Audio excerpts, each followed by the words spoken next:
जय हिंद दोस्तों, to live में आपका स्वागत है। I hope you are doing well. चलिए स्टार्ट करते हैं आपका सीधे टाइम ना वेस्ट करते हुए। अभी हम केमिस्ट्री के क्लासेज लेके चल रहे हैं। इसका 3 टॉपिक कंप्लीट करा दिए हैं। परिचय, आपका द्रव्यम, उसकी प्रकृति और गैसीय आचरण।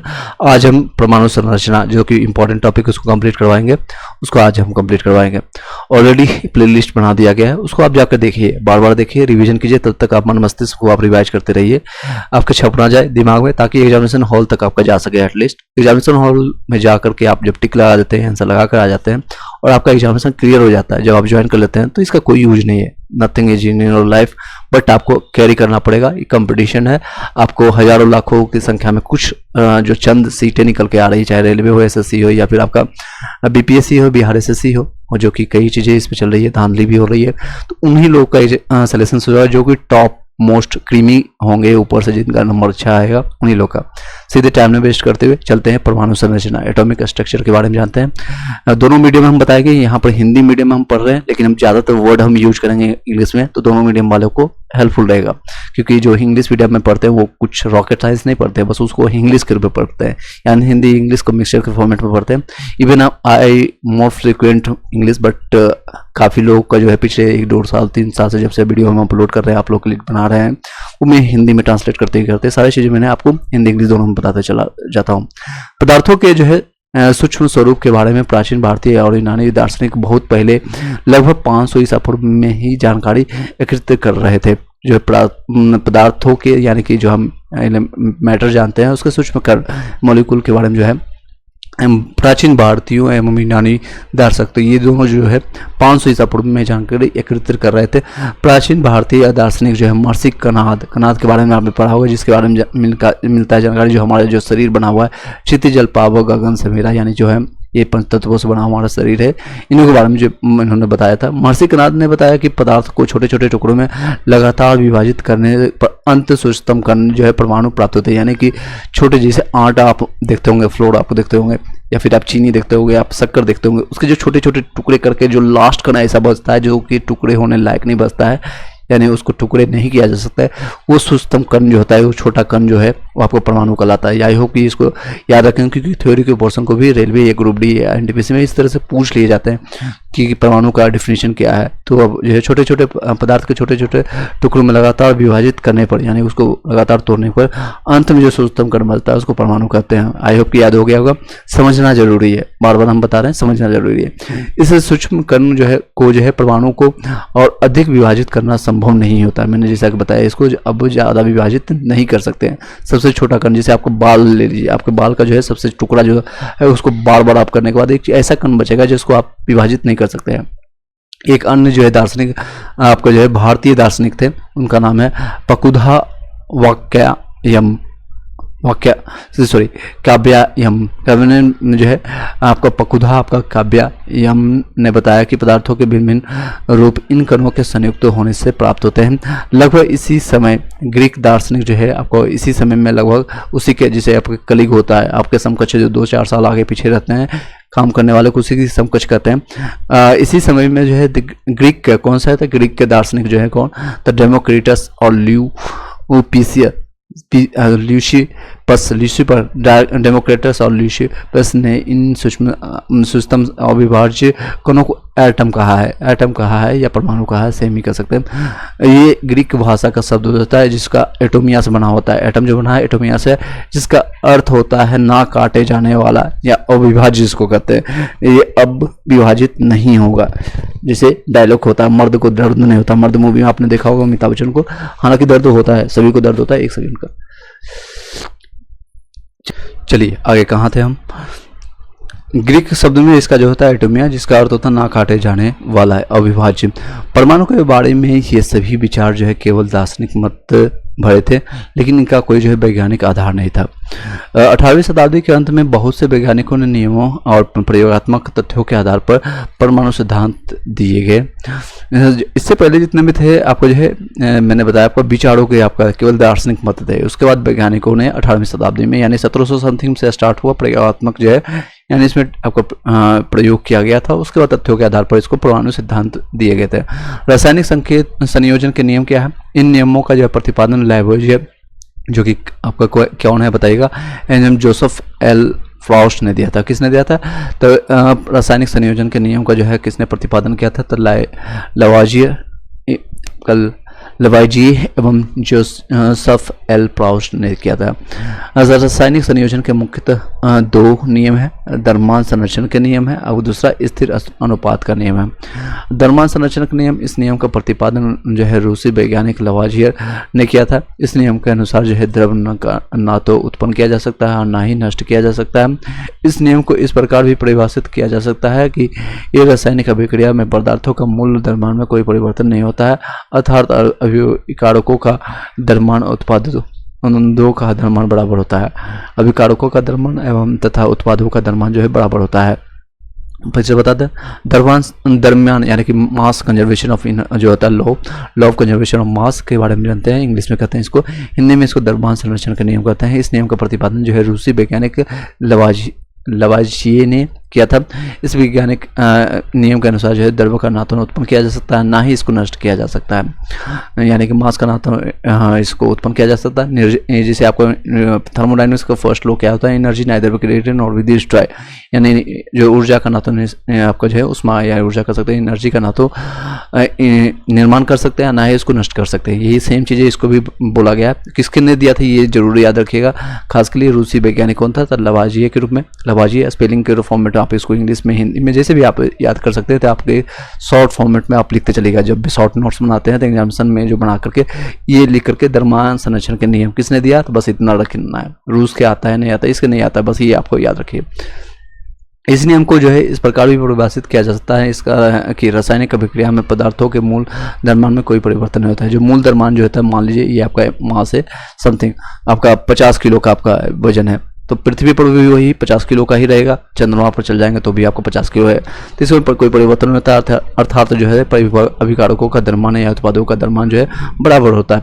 नेक्स्ट है स्थिर अनुपात का नियम। इस नियम का प्रतिपादन फ्रांसीसी वैज्ञानिक जोसेफ आपका लुइस पाउस्ट ने किया था। लुइस पाउस्ट ने, फिर से बता देते हैं, बस इसमें शॉर्ट फॉर्मेट लिखिएगा। फ्रांसीसी था और इसका रूसी था, तो इतना जानने की जरूरत नहीं, रूसी बस ये आता है। स्थिर अनुपात का नियम किसने दिया था? तो ली पाउस्ट ने दिया था। इस नियम के अनुसार जो है रासायनिक यौगिकों में तत्वों का द्रव्यमान जो सदैव एक निश्चित अनुपात में होता है। इस जो है रासायनिक यौगिकों में तत्वों का द्रव्यमान सदैव एक निश्चित अनुपात में होता है। इस नियम से यह सिद्ध होता है कि प्रत्येक यौगिक में उपस्थित अवयवी तत्वों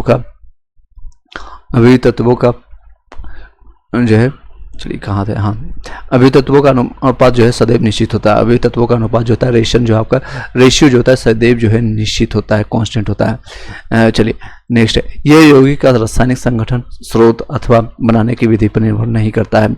उदाहरण के रूप में देखेंगे, शुद्ध जल में हाइड्रोजन और ऑक्सीजन का अनुपात जो होता है 1:8 होता है, 8 होता है, 1:8 होता है। यह जल बनाने की विधि या उसके स्रोत पर निर्भर नहीं करता है। नेक्स्ट एटम, परमाणु के बारे में जानेंगे। किसी द्रव्य या पदार्थ की वह सूक्ष्म संरचनात्मक इकाई जिसमें उस पदार्थ के समस्त रासायनिक गुणधर्म उपस्थित होते हैं किंतु यह मुक्त अवस्था में नहीं रह सकता है, परमाणु कहलाता है। किसी द्रव्य पदार्थ का वह सूक्ष्म संरचनात्मक इकाई जिसमें उस पदार्थ के समस्त रासायनिक गुणधर्म उपस्थित होते हैं किंतु वह मुक्त अवस्था में नहीं रह सकता है, परमाणु कहलाता है। 19वीं सदी तक परमाणु का अविभाज्य माना जाता है। 19वीं सदी तक यानी 1899 तक मान लीजिए, यहाँ तक जो है इसको अविभाज्य माना जाता है। लेकिन बाद में जैसे थॉमसन ने, Ernest Rutherford, Niels Bohr, James Chadwick, यानी इतने सारे जो वैज्ञानिक आकर बोलते हैं कि वैज्ञानिकों ने परमाणु के अविभाज्यता की संकल्पना को गलत साबित किया एवं विभिन्न प्रयोगों के आधार पर परमाणु के आंतरिक भाग में कई सूक्ष्म संरचनात्मक और परमाणु कणों का उपस्थिति सिद्ध की है उसने। तो किन किन लोगों ने सिद्ध किया कि परमाणु को लास्ट में तोड़ा जा सकता है, विभाजित किया जा सकता है? तो ये जे थॉमसन थे, रदरफोर्ड थे, नील्स बोर है, जेम्स चैडविक। नेक्स्ट है परमाणु की संरचना, स्ट्रक्चर ऑफ एटम। विभिन्न प्रायोगिक मॉडल के आधार पर परमाणु के आंतरिक भाग में इलेक्ट्रॉन, प्रोटॉन और न्यूट्रॉन के रूप में अस्थायी मौलिक कणों तथा positron, anti proton, quark, meson और न्यूट्रॉन और एंटी न्यूट्रॉन अस्थायी कणों की खोज की गई है।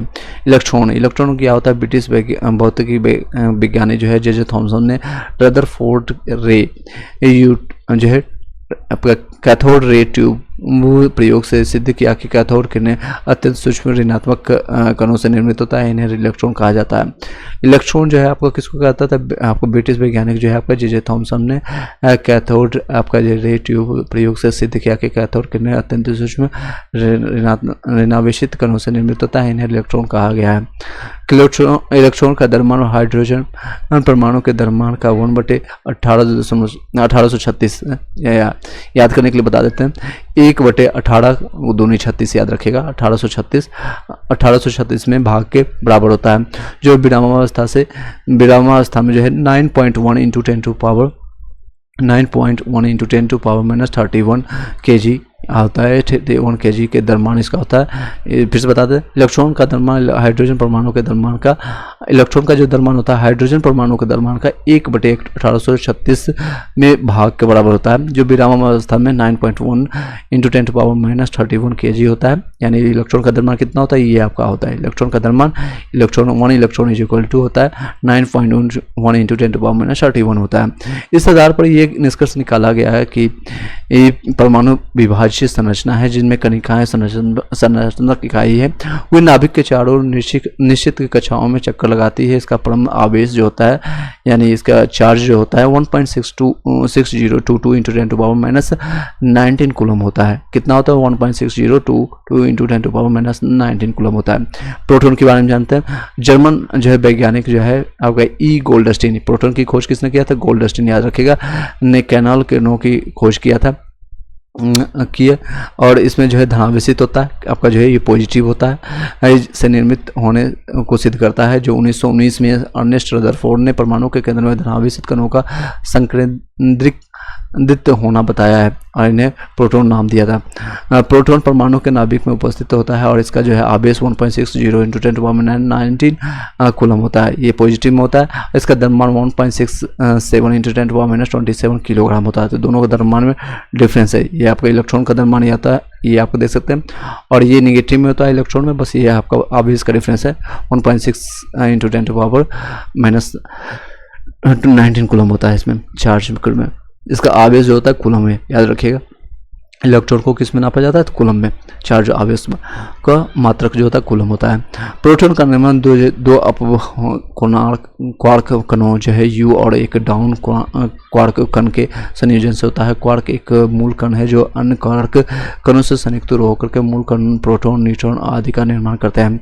ये up, down, top, bottom, strange या आदि प्रकार के होते हैं। न्यूट्रॉन, ब्रिटिश वैज्ञानिक जेम्स चैडविक ने न्यूट्रॉन की खोज की, जिसके लिए 1935 में उन्हें नोबेल पुरस्कार मिला था। तो न्यूट्रॉन को जो खोज किसने किया था, तो जेम्स चैडविक ने किया था और उनको नोबेल पुरस्कार कब मिला है, 1935 में।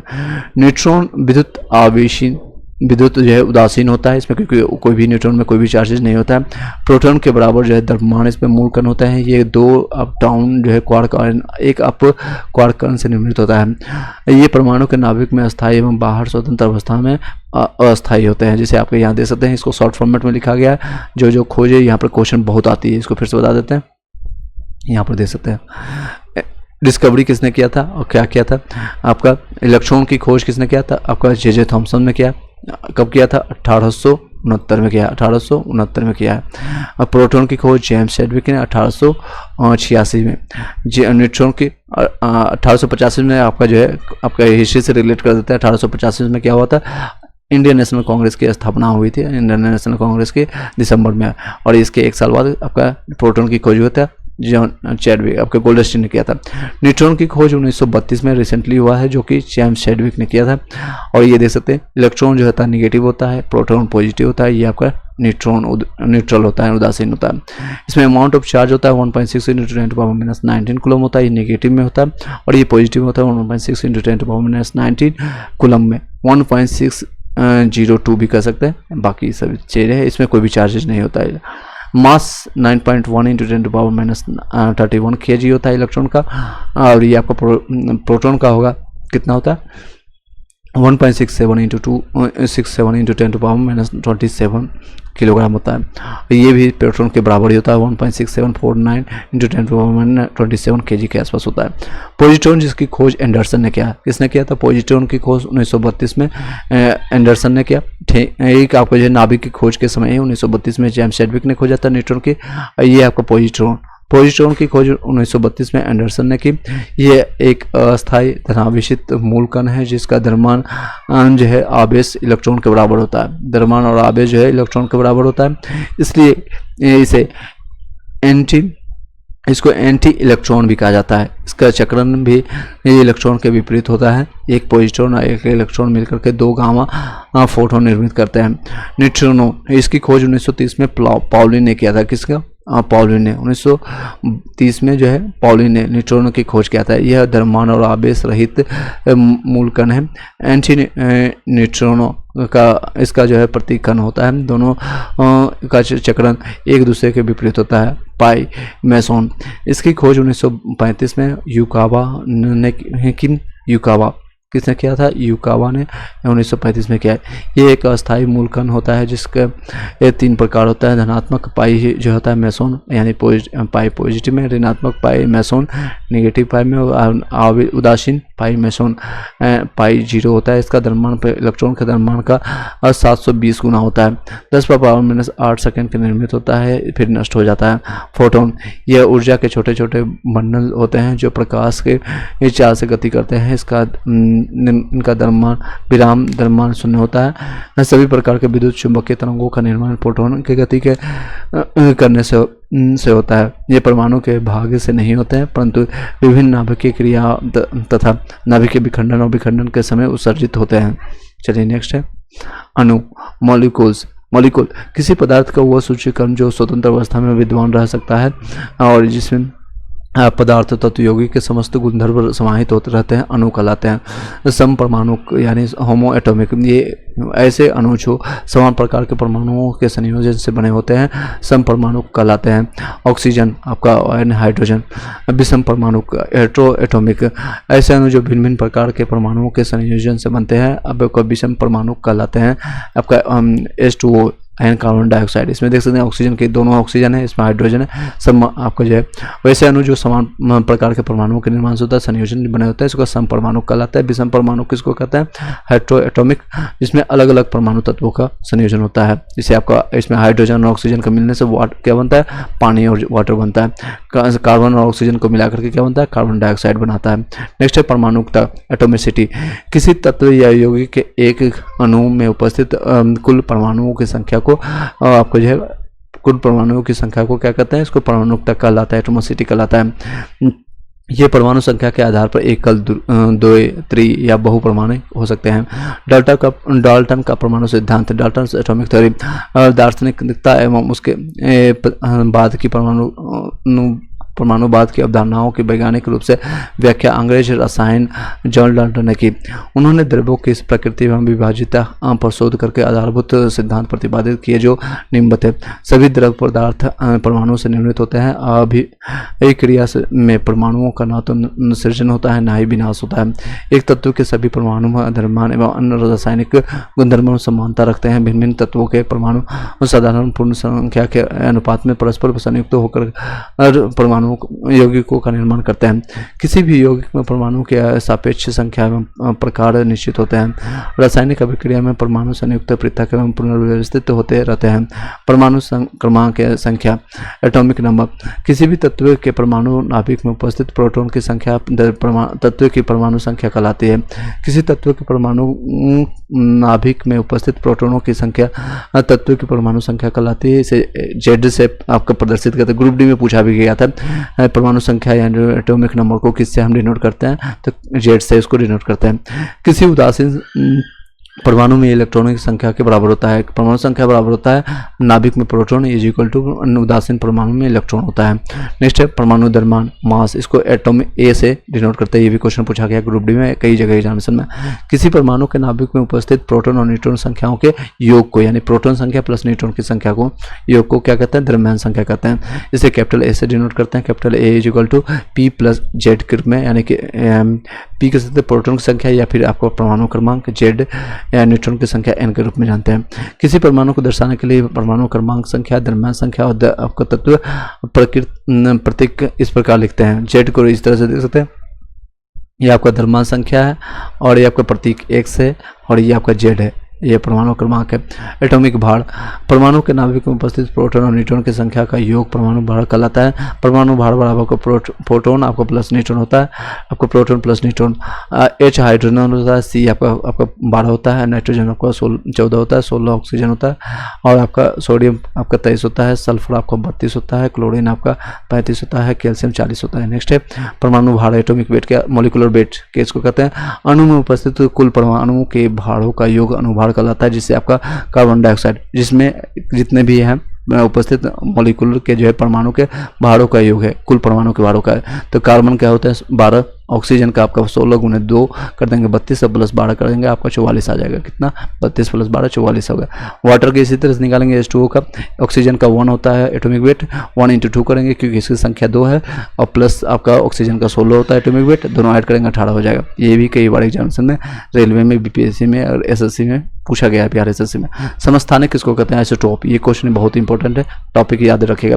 एक ही तत्व के ऐसे परमाणु जिनकी परमाणु संख्या समान है परंतु द्रव्यमान जो है द्रव्यमान संख्या भिन्न भिन्न होते हैं, यानी एटॉमिक जो है नंबर जो है समान होता है बट आपका एटॉमिक मास जो होता है वेट जिसको कहते हैं वो भिन्न भिन्न होता है, समस्थानिक कहलाता है। परमाणु संख्या में प्रोटॉन और न्यूट्रॉन की संख्या समान होती है। जिस प्रकार समस्थानिकों के रासायनिक गुण जो है समान एवं भौतिक गुण जो है भिन्न भिन्न हो सकते हैं। नेक्स्ट है देख सकते हैं यहाँ पर आगे इसके एग्जाम्पल है, हाइड्रोजन के 3 समस्थानिक होते हैं, इसके देख सकते हैं प्रोटियम, ड्यूटेरियम एंड आपका ट्राइटियम के रूप में जानते हैं। नेक्स्ट है आपका संभारिक, जिसका नाम से पता चल रहा है समान भार वाले। आइसोबार इसको इंग्लिश में कहते हैं। भिन्न भिन्न परमाणु क्रमांक वाले, परमाणु क्रमांक अलग अलग है बट इसके जो है द्रव्यमान संख्या समान होती है, संभारिक कहलाते हैं। इनके परमाणु भौतिक गुण जो है समान होते हैं किंतु रासायनिक गुण अलग अलग होते हैं। भौतिक गुण जो होता है इसका समान होता है, फिजिकल जो है प्रॉपर्टी जिसका समान होता है बट आपका केमिकल जो है गुण प्रॉपर्टी जो है इसका अलग अलग होता है। जैसे आर्गन हो गया, इसमें देखेंगे ये डिफरेंस जो आपका ये द्रव्यमान देखे आपका 18 और ये इसके एटॉमिक वेट सेम है 40 है। पोटेशियम का 19 है एटॉमिक संख्या, देख सकते हैं यहाँ पर एटॉमिक संख्या सबका अलग अलग है बट आपका एटॉमिक भार जो है यानी द्रव्यमान जो है ये सबका समान है 40-40, चाहे आपका आर्गन के ले लें, पोटेशियम के ले लें, कैल्शियम का ले लें। ये एग्जाम्पल में याद रखें। नेक्स्ट है सम न्यूट्रॉनिक, समान न्यूट्रॉन वाले, यानी परस्पर भिन्न भिन्न तत्वों के परमाणु जिनकी परमाणु संख्या परमाणु द्रव्यमान भिन्न भिन्न होता है किंतु जो है नाभिक में उपस्थित न्यूट्रॉनों की संख्या समान होती है, समान न्यूट्रॉन वाले। इसी तरह से आप याद रखिएगा सम न्यूट्रॉनिक कहलाता है। जिसे आपका न्यूट्रॉन किसको कहते हैं? ये इन दोनों का डिफरेंस जो होता है न्यूट्रॉन कहलाता है। परमाणु द्रव्यमान का जो है या और माइनस आपका एटॉमिक नंबर, तो 123 माइनस 11 करेंगे तो ये भी 12 वाले हैं, ये भी 24 माइनस 12 करेंगे तो आपको 12, जिसमें न्यूट्रॉनों की संख्या जो है बराबर है, सब न्यूट्रॉनिक कहलाता है। नेक्स्ट है परमाणु द्रव्यमान, एटॉमिक मास। डाल्टन के परमाणु सिद्धांत की सबसे विशिष्ट संकल्पना जिसके अनुसार प्रत्येक तत्व का एक अभिलाक्षिक गुण जो है परमाणु द्रव्यमान होता है। किसी तत्व के सापेक्षिक परमाणु द्रव्यमान को उसके परमाणु के औसत द्रव्यमान का कार्बन 12 परमाणु के द्रव्यमान का 1/12 में भाग के अनुपात पर परिभाषित किया जाता है। यहाँ कार्बन के समस्थानिक जो है कार्बन 12 C12 के मानक संदर्भ मान करके इसके एक परमाणु द्रव्यमान के 1/12 में भागों को मानक परमाणु द्रव्यमान इकाई के रूप में लेते हैं। नेक्स्ट है मोल संकल्पता, कॉन्सेप्ट ऑफ मोल। मोल को पदार्थ की मात्रा या निश्चित मात्रा में निहित कणों की संख्या से प्रदर्शित करते हैं। सन 1967 में इसे एक मात्रक के तौर पर स्वीकार किया गया। प्रस्तुतः मोल एक संख्या है जो 12 ग्राम यानी कार्बन 12 में उपस्थित परमाणुओं की संख्या के बराबर होती है।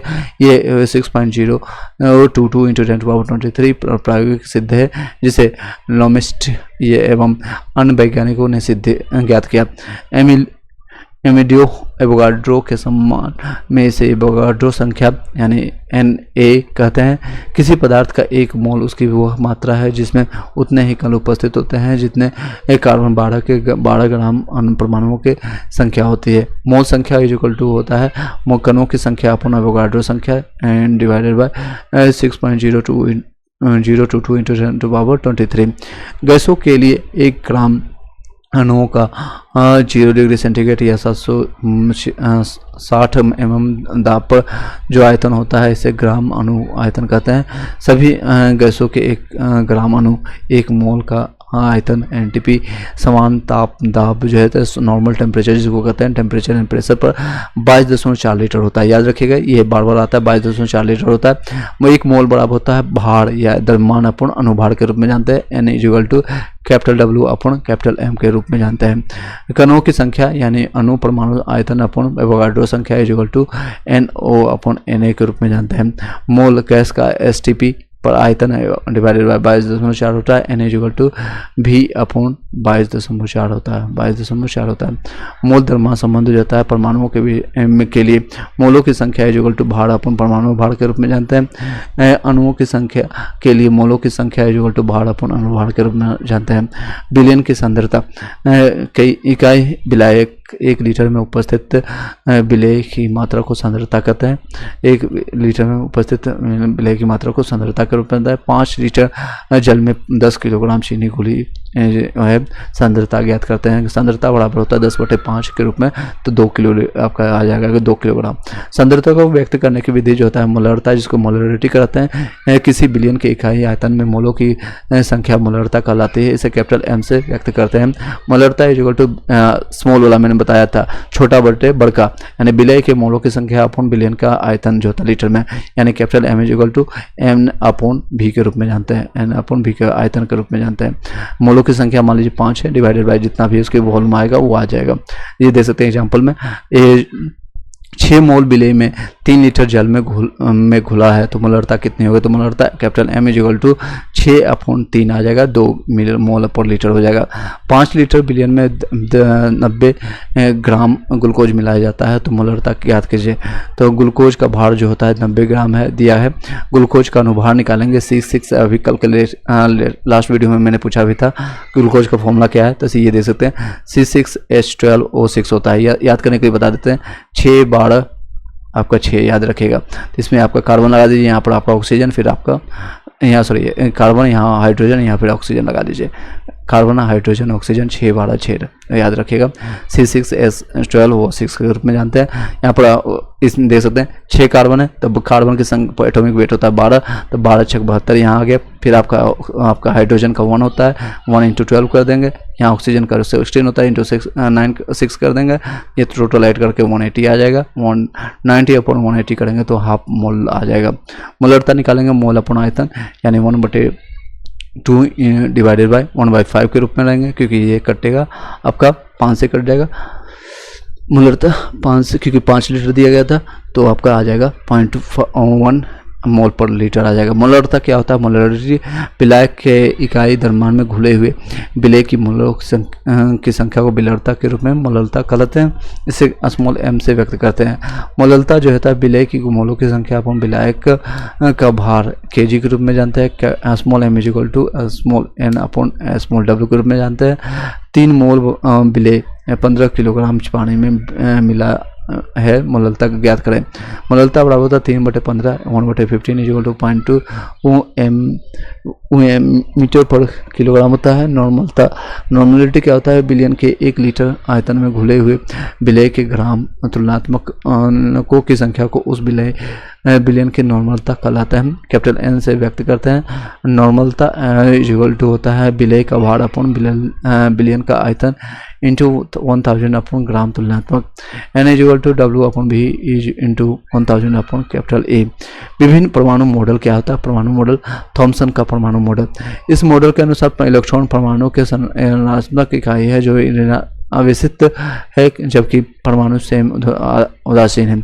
इसमें इस मॉडल को समझाने के लिए क्रिसमस केक की अवधारणा ली और इसे जो पुडिंग मॉडल नाम दिया। थॉमसन के अनुसार जो परमाणु की संरचना में वे युक्त केक की तरह होती है, जिसमें परमाणु एक धनावेशित गोले की तरह होती है और इलेक्ट्रॉन उसमें मेवे की तरह संयोजित रहते हैं। ये देख सकते हैं, ये आपका केक की तरह इसमें काटा गया इलेक्ट्रॉन जो होता है मेवा के रूप में रहता है, और ये धनावेशित कण होता है साइड में, और एक गोले में धसे हुए इलेक्ट्रॉन होते हैं, ये आपका निगेटिव में होता है। ये गोले में धसा हुआ है आपका जो है गोला, ये पॉजिटिव होता है बीच वाला, और ये आपका परमाणु होता है, ये प्लम पुडिंग होता है, जिसको कहते हैं प्लम पुडिंग। थॉमसन ने निम्न अवधारणा प्रस्तुत किया है। आपका परमाणु धनावेशित गोले के समान इस जिसमें इलेक्ट्रॉन धसे रहते हैं, इलेक्ट्रॉन आपका इसमें धसे रहते हैं। नेक्स्ट है ऋणात्मक एवं धनात्मक आवेश परमाणु में समान होते हैं, इसलिए परमाणु वैद्युत रूप से उदासीन होते हैं। रदरफोर्ड का परमाणु मॉडल, अर्नेस्ट रदरफोर्ड ने 1911 में सोने की पतली परत पर अल्फा कणों की बौछार की और परीक्षणों के आधार पर निम्न निष्कर्ष निकाले। तेज गति से चल रहे अधिकतर अल्फा कण सोने की पन्नी से सीधे बाहर निकल गए, अर्थात परमाणु के अधिकतर भाग में रिक्तता है। लगभग 12,000 में से एक कण वापस आया। कुछ अल्फा कण पन्ने के बहुत छोटे कण से विक्षेपित हुए, जिससे यह निष्कर्ष निकाला कि परमाणु में धनावेशित भाग जो है बहुत कम होते हैं, परमाणु जो है धनावेशित भाग बहुत कम होते हैं। कुछ कण जो है लगभग 180 डिग्री पर विक्षेपित हुए, जिससे यह निष्कर्ष निकाला कि परमाणु का पूर्ण धनावेशित भाग एवं द्रव्यमान बहुत कम आयतन में सीमित है। प्राप्त निष्कर्ष एवं आंकड़ों के आधार पर रदरफोर्ड ने पाया कि परमाणु की त्रिज्या से 10⁵ गुना छोटी होती है। परमाणु का केंद्र धनावेशित होता है, जो लगभग परमाणु संपूर्ण द्रव्यमान को सन्निहित रखता है, नाभिक कहलाता है। नाभिक का आकार परमाणु आकार की तुलना में अत्यंत सूक्ष्म होता है एवं इलेक्ट्रॉन इसके जो है चारों ओर निश्चित कक्षीय चक्कर लगाते हैं। विद्युत गतिकीय नियमानुसार चक्रीय गति करता हुआ आवेशित कण विकिरण उत्सर्जित करता है, जिससे उसकी ऊर्जा में कमी आती है। लगातार कम होती ऊर्जा के कारण संभव है कि कण ऊर्जाहीन होकर के नाभिक में गिर जाएगा, जिससे परमाणु अस्थायी होना चाहिए, लेकिन यह अस्थायी होता है। रदरफोर्ड यह समझाने में असफल रहा था।